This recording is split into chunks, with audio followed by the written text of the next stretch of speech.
नमस्कार, मैं श्रेया शर्मा और आप देख रहे हैं day to day news Bharat. हम आपसे वादा करते हैं कि पूरी निष्पक्षता के साथ पत्रकारिता करेंगे और हमारा कोई भी पत्रकार किसी से किसी भी प्रकार का उपहार या विज्ञापन नहीं लेगा और ना ही किसी को ब्लैकमेल करेगा।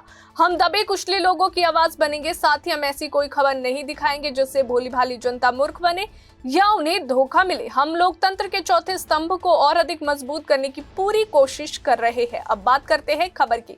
गाजा में जारी संघर्ष विराम के बीच फिलिस्तीन की राजनीति में एक बड़ा कदम उठाया गया है। आपको बता दें कि हमास समेत सभी प्रमुख फिलिस्तीन राजनीतिक गुटों ने शुक्रवार को एक अहम फैसला करते हुए घोषणा की है कि युद्ध के बाद जो है गाजा पट्टी का प्रशासन एक स्वतंत्र तकनीकी विशेषज्ञों की समिति के हाथों में होगा। ये निर्णय मिस्र की राजधानी काहिरा में हुई बैठक के दौरान लिया गया, जिसका संयुक्त घोषणा हमास की वेबसाइट पर जारी की गई। आपको बता दें कि संयुक्त बयान के अनुसार ये अस्थायी फिलिस्तीनी समिति जो है वे स्वतंत्र विशेषज्ञों से बनी होगी, जो अरब देशों और अंतर्राष्ट्रीय संस्थाओं के सहयोग से गाजा में बुनियादी सेवाओं और दैनिक जीवन के मामलों का प्रबंध करेगी। इस निर्णय का उद्देश्य युद्धोत्तर गाजा में स्थिरता लाना और नागरिक प्रशासन को राजनीतिक मतभेदों से अलग रहना होगा। आपको बता दें कि साथ ही सभी गुटों ने इस बात पर भी सहमति जताई है कि वे फिलिस्तीनी मुद्दों के सामने मौजूद चुनौतियों से निपटने के लिए साझा रणनीति तैयार करेंगे और फिलिस्तीन लिबरेशन ऑर्गेनाइजेशन को पुनः सक्रिय करने पर काम करेंगे, जिसे फिलिस्तीनी जनता का एकमात्र वैध प्रतिनिधि माना जाता है। गौरतलब है कि हमास अभी तक जो है पीएलओ का हिस्सा नहीं है, जो लंबे समय से उसके प्रतिद्वंदी फतह के नियंत्रण में है।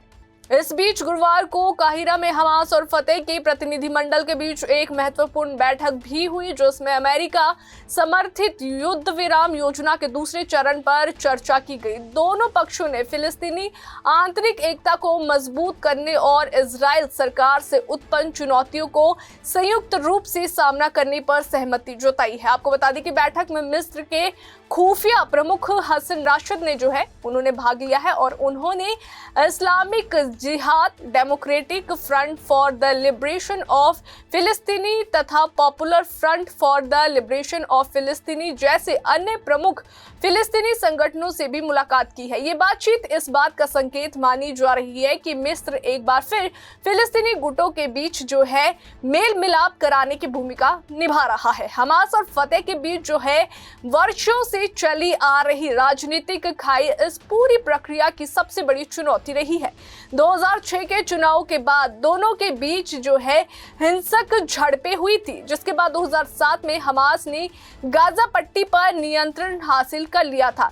यही विभाजन फिलिस्तीन एकता की कोशिशों में सबसे बड़ी बाधा बना रहा। आपको बता दें कि दिसंबर 2024 में भी दोनों गुटों ने गाजा के युद्धोत्तर प्रशासन के लिए एक संयुक्त समिति बनाने पर सहमति जताई थी, लेकिन फतह के कुछ सदस्यों ने इस समझौते की आलोचना की थी। अब हमास ने यह स्पष्ट किया है कि वे युद्ध के बाद गाजा का शासन खुद नहीं चलाना चाहता। हालांकि उसने अपने जो है लड़ाकों को निशस्त्र बनाने की मांग का विरोध भी किया है। वहीं आपको बता दें कि विशेषज्ञों का मानना है कि गाजा के प्रशासन को तकनीकी समिति के हवाले करने का ये फैसला फिलिस्तीनी एकता की दिशा में एक महत्वपूर्ण कदम हो सकता है, बशर्ते सभी गुट जो है अपनी प्रतिबद्धता पर कायम रहे और अंतर्राष्ट्रीय समुदाय से आवश्यक सहयोग भी मिले। अभी के लिए फिलहाल इतना ही। देश और दुनिया की ताजा खबरें जानने के लिए देखते रहिए day to day news Bharat और हमारे चैनल को लाइक और सब्सक्राइब करना ना भूलें।